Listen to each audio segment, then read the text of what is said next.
사랑하고 축복합니다. 10월 29일 화요일입니다. 오늘도 주님의 은혜와 사랑으로 또 하루를 또 한 주를 승리하는 믿음의 가족들 되시기를 축복합니다. 오늘 말씀 제목은 부르짖는 것을 원하십니다 라는 제목으로 말씀을 나누고자 합니다. 오늘 말씀은 시편 107편 1절에서 22절까지 말씀입니다. 말씀 봉독합니다. 여호와께 감사하라. 그는 선하시며 그 인자하심이 영원함이로다. 여호와의 속량을 받은 자들은 이같이 말할지어다. 여호와께서 대적의 손에서 그들을 속량하사 동서남북 각 지방에서부터 모으셨도다. 그들이 광야 사막 길에서 방황하며 거주할 성읍을 찾지 못하고 줄이고 목이 말라 그들의 영혼이 그들 안에서 피곤하였도다. 이에 그들이 근심 중에 여호와께 부르짖음에 그들의 고통에서 건지시고 또 바른 길로 인도하사 거주할 성읍에 이르게 하셨도다. 여호와의 인자하심과 인생에게 행하신 기적으로 말미암아 그를 찬송할지로다. 그가 사모하는 영혼에게 만족을 주시며 줄인 영혼에게 좋은 것으로 채워주심이로다. 사람이 흑암과 사망의 그늘에 앉으며 공고와 쇠사슬의 매임은 하나님의 말씀을 거역하며 지존자의 뜻을 멸시함이라. 그러므로 그가 고통을 주어 그들의 마음을 겸손하게 하셨으니 그들이 엎드려져도 돕는 자가 없었도다. 이에 그들이 그 환난 중에 여호와께 부르짖음에 그들의 고통에서 구원하시되 흑암과 사망의 그늘에서 인도하여 내시고 그들의 얽어맨 줄을 끊으셨도다. 여호와의 인자하심과 인생에게 행하신 기적으로 말미암아 그를 찬송할지로다. 그가 논문을 깨뜨리시며 쇠빗장을 꺾으셨음이로다. 미련한 자들은 그들의 죄악의 길을 따르고 그들의 악을 범하기 때문에 고난을 받아 그들은 그들의 모든 음식물을 싫어하게 되어 사망의 문에 이르렀도다. 이에 그들이 그들의 고통 때문에 여호와께 부르짖음에 그가 그들의 고통에서 그들을 구원하시되 그가 그의 말씀을 보내어 그들을 고치시고 위험한 지경에서 건지시는도다. 여호와의 인자하심과 인생에게 행하신 기적으로 말미암아 그를 찬송할지로다. 감사제로 드리며 노래하며 그가 행하신 일을 선포할지로다. 아멘. 오늘 말씀 제목은 부르짖는 것을 원하십니다 라는 제목으로 말씀 나눕니다. 오늘 이 말씀은 시편 말씀이고 그 중에 107편 말씀입니다. 시편은 내용을 중심으로 여러 종류로 나누어 분류할 수 있습니다. 예를 들어 비탄하는 내용의 시가 많이 들어가 있으면 이런 시편들을 비탄시라고 얘기합니다. 아파하고 통탄하고 슬퍼하는 내용이 주된 내용이었죠. 또 하나님을 예배하는 부분에 있어서 포커스가 맞춰진 내용이 있다면 예배시다라고 말할 수도 있고요. 그 내용을 살펴보면 하나님을 향한 높임, 찬양, 찬송, 예배 받으시기에 합당하신 분임을 이 시편의 내용을 통해서 분류할 수 있습니다. 오늘 읽은 저희 시편 107편 말씀은 감사시라고 얘기할 수 있습니다. 물론 예배 때 감사하기 때문에 예배시라고 할 수는 있는데요. 그 전체적인 내용으로 볼 때 시편 107편은 감사시라는 분류에 더 가깝습니다. 이 시편 107편은 어떤 부분들을 통해서 하나님께 감사하고 있는지, 이 시편 107편 안에 그 감사의 내용이 무엇인지, 어떠한 내용으로 하나님께 감사하며 예배하고 있는지를 한번 살펴보았으면 좋겠습니다. 먼저 처음 시편 기자는 이렇게 찬양하며 그 시를 시작하고 있습니다. 1절 여호와께 감사하라. 그는 선하시며 그의 인자하심이 영원함이로다.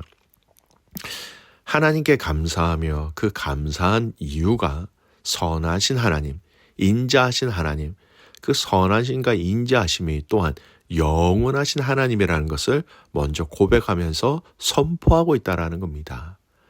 그리고 뒤에 이어지는 내용들이 그의 선하심이 무엇인지, 그의 인자하심이 무엇인지 하나하나 나열하며 추가 설명을 하고 있다라는 겁니다. 여러 내용을 고백하고 있지만 몇 가지 공통되어지는 내용이 있습니다. 먼저 4절에서 9절까지 내용은요. 이스라엘 백성이 사막에 거할 때, 광야에 거할 때 하나님의 인도하심에 대한 찬양과 감사를 얘기하고 있죠. 4절, 5절 보겠습니다. 그들이 광야 사막길에서 방황하고 거주할 성읍을 찾지 못하고 줄이고 목이 말라 그들의 영혼이 그들 안에서 피곤하였도다. 이런 광야 생활 중에서도 결국 하나님의 인도하셨고 그들에게 채워주심에 대한 부분을 찬양하고 있다는 겁니다. 여러분 우리가 잘 아는 것처럼 하나님은 구름 기둥과 불 기둥으로 이스라엘 백성들을 인도하셨고 만나와 메추라기와 또 사막에서의 그 반석에서의 물이 나게 하심으로 인하여 그들을 먹이시고 입히시고 구하셨다라는 것이지요. 두 번째 내용은요. 11절에서 16절까지 내용인데요. 이스라엘 백성이 하나님 앞에서 불순종한 내용을 또 얘기하고 있습니다. 11절 말씀. 하나님의 말씀을 거역하며 지존자의 뜻을 멸시함이라. 그 불순종 가운데서도 하나님은 어떻게 인도하셨다라고 결론을 내리십니까? 13절 보면 고통에서 구원하시되 인도하셨다라고 그렇게 하나님에 대한 감사의 찬송의 표현을 하고 있다라는 겁니다. 불순종하는 그 백성들을 향하여 하나님은 끝까지 구원의 은혜를 베푸셨기에 이스라엘은 그 하나님의 선하심과 인자하심을 찬양해야 한다, 감사해야 한다라는 것이 두 번째 오늘 이 본문의 내용입니다. 자, 세 번째 본문 내용으로 분류되면 17절에서 22절까지의 내용입니다. 여러분, 미련한 자들, 죄악을 행하는 자들에게 또한 은혜를 베푸시는 하나님을 얘기하면서 여전히 선하심과 인자하심을 찬양하며 감사하라. 그것이 이 세 번째 문단의 내용입니다. 미련하다, 깨닫지 못하다, 지혜롭지 못하다. 그래서 반복해서 계속 넘어지는 자들이라고 얘기할 수 있죠. 거기다가 더 나가서 죄악을 행하는 자들, 악을 행하는 자들에게까지 하나님은 은혜를 베푸셨다. 그래서 하나님께 감사해야 한다. 오늘 읽은 이 본문의 말씀에 큰 세 가지 감사의 제목의 내용이 이거라는 겁니다.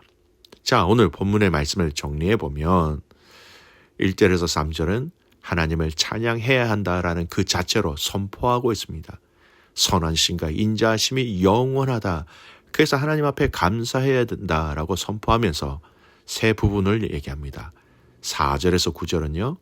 광야에서 베푸신 하나님의 선하심과 인자하심. 10절에서 16절까지 말씀은 거절하고 불순종한 자들에 대해서 하나님을 멸망시키지 아니하시고 구원하신 그 선하심과 인자하심에 대한 감사. 17절에서 22절은 미련하고 심지어 죄악을 행한 자들에게까지 은혜를 베푸신 하나님에 대해서 감사해야 한다라고 구체적으로 얘기하고 있습니다. 성도 여러분, 오늘 저희가 이 본문을 통하여 알아야 할 것은 하나님은 선하시며 하나님은 인자하신 분이시며 이것이 영원하신 분이다라는 겁니다. 좋으신 하나님, 인자하신 하나님, 그 하나님이 변하지 아니하고 영원토록 우리를 그렇게 보시고 돌보시고 또 살피시기에 우리는 감사해야 한다. 이렇게 고백하고 있는 겁니다. 오늘도 저와 여러분의 인생, 이 삶의 여정 가운데 선하심과 인자하심을 함께 찬양하며 함께 감사하며 함께 영광 올려드리는 믿음의 가족들 되시기를 주님의 이름으로 축복합니다. 자, 그런데 오늘 이렇게 하나님께 감사하며 하나님 앞에 찬양하는 이 가운데 이 세 가지 이 나누어진 이 내용 안에서 똑같은 공통점을 발견하고 있습니다. 똑같이 반복되어지는 내용이 있다라는 겁니다. 살펴볼까요? 광야에서 6절입니다. 이에 그들이 근심 중에 여호와께 부르짖음에 그들의 고통에서 건지시고. 광야 그 길에서 부르짖었을 때의 그 고통에서 하나님께서 구원하셨다, 건지셨다라는 겁니다. 13절 불순종하는 자들에 대해서 하나님은 어떻게 하셨느냐. 13절 이에 그들이 그 환난 중에 여호와께 부르짖음에 그들의 고통에서 구원하시되 여전히 하나님 부르짖는 자들 그들에게 고통에서 구원하셨다라는 겁니다. 세 번째 영역 기억나시죠? 미련하고 또 악을 행하는 자들 19절 말씀 이에 그들이 그들의 고통 때문에 여호와께 부르짖음에 그가 그들의 고통에서 그들을 구원하시되 공통점이 있습니다. 하나님은 선하시고 인자하시고 영원하신 분입니다. 그래서 우리는 감사해야 됩니다. 그러나 이 세 내용의 그 핵심적인 공통 부분 그들이 하나님께 부르짖었다라는 겁니다. 여러분 우리가 이 땅에 살아가면서 믿음 생활하고 신앙 생활을 하는 이 과정 속에 하나님께 부르짖지 않았기 때문에 우리는 하나님의 용서와 사랑과 힘과 능력과 그 풍성한 하나님의 그 은혜와 사랑들을 경험하지 못할 때가 많이 있다라는 겁니다. 여러분 부르짖음에라는 이 단어의 의미 여러분 정확하게 보시기 바랍니다.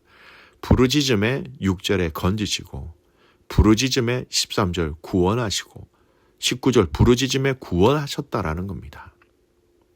사랑하는 성도 여러분, 우리 참 연약합니다. 우리 참 부족합니다.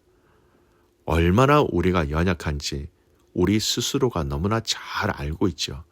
그런 우리들이 해야 할 것은 하나님께 부르짖는 겁니다.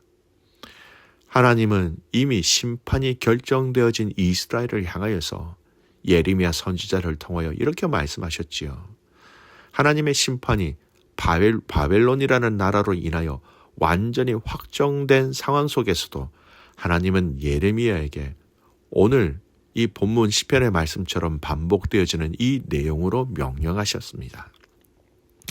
예레미야 33장 3절 말씀 너는 내게 부르짖으라 내가 내게 응답하겠고 네가 알지 못하는 크고 은밀한 일을 내게 보이리라. 부르짖으라는 겁니다. 어떤 경우에도 부르짖으라는 겁니다. 우리 보기에 끝난 것 같아요. 그래도 부르짖으라라고 하나님 말씀하십니다. 여러분 일의 끝남은요. 그 일의 끝남을 정하시는 분은 우리가 아니라 하나님이시기 때문에 그렇습니다. 사무엘상 9장 16절 말씀 내일 이맘때에 내가 베냐민 땅에서 한 사람을 내게로 보내리니 너는 그에게 기름을 부어 내 백성 이스라엘의 지도자로 삼으라. 그가 내 백성을 블레셋 사람의 손에서 구원하리라. 내 백성의 부르짖음이 내게 상달되었으므로 내가 그들을 돌보았노라 하셨더니 부르짖었다라는 겁니다. 부르짖을 때에 하나님 응답하셨다라는 겁니다. 아모스 5장 4절 말씀입니다. 여호와께서 이스라엘 족속에게 이와 같이 말씀하시니 너희는 나를 찾으라. 그리하면 살리라. 부르짖는다라는 것, 하나님을 찾는다라는 겁니다. 사랑하는 믿음의 성도 여러분, 하나님께 부르짖는 것이 여러분 신앙이라는 것을 기억하시기 바랍니다. 부르짖을 때에 그것을 들으시고 반응하시고 건지시고 구원하시는 그 하나님의 역사를 여러분 우리가 누리는 것이 우리에게 허락하신 이 땅의 복입니다. 부르짖지 아니하면 여러분 우리는 이길 수 없습니다. 부르짖지 아니하면 하나님의 뜻을 알 수 없습니다. 부르짖지 아니하면 여러분 우리는 넘어지기 쉬운 인생이라는 겁니다. 오늘 하루 여러분이 하나님 앞에 부르짖어야 하는 것이 무엇인지를 기억하십시오.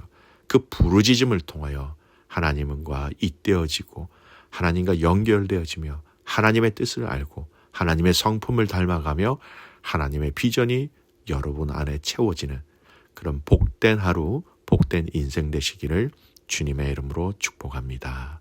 아멘. 기도하겠습니다. 하나님 아버지 감사합니다. 오늘 이 하루를 주신 것, 한 주를 주신 것 감사합니다. 오늘 이 말씀을 통하여서 하나님 부르짖을 때에 응답하시는 하나님, 믿음의 성도들이 간절히 부르짖는 것을 원하시는 그 하나님 앞에 그 부르짖음을 통하여 우리의 자아와 우리의 성품과 우리의 모관한 부분들과 우리의 믿음 없음이 하나님 달라지고 채워지고 변화되어지는 것을 경험하게 하여 주시옵소서. 이 부르짖는 영역이 나 중심에서 이타적인 부르짖음이 되게 하시고 그의 나라와 그의 의를 위하여 부르짖는 그런 삶 살아가는 저희들 되게 하옵소서. 12학년 아이들 또 HSC 시험 중에 있습니다. 지혜를 더하시고 하나님의 평강을 더하시고 하나님의 위로를 더하셔서 이 기간 속에 하나님의 동행하심을 누리게 하여 주시옵소서. 귀한 선교사님들을 위해서 기도합니다. 우리 베트남에 계시는 방아치아 선교사님, 라스에 계시는 백부장님, 제니스 선생님, 또 우리가 함께 알고 있는 많은 선교사님들의 그 사역 가운데 함께 하시고 위로하시고 그 땅에서 부르짖을 때에 하나님의 영광과 하나님의 은혜가 나타나게 하여 주시옵소서. 하나님 아버지 간절히 소원합니다. 오늘 우리를 부르신 그 부르심의 사명에 온전히 순종하며 감사하며 달려가게 하옵소서. 그렇게 행하실 주님을 신뢰하며 살아서 역사하시는 예수 그리스도의 이름으로 감사하며 기도드리옵나이다. 아멘.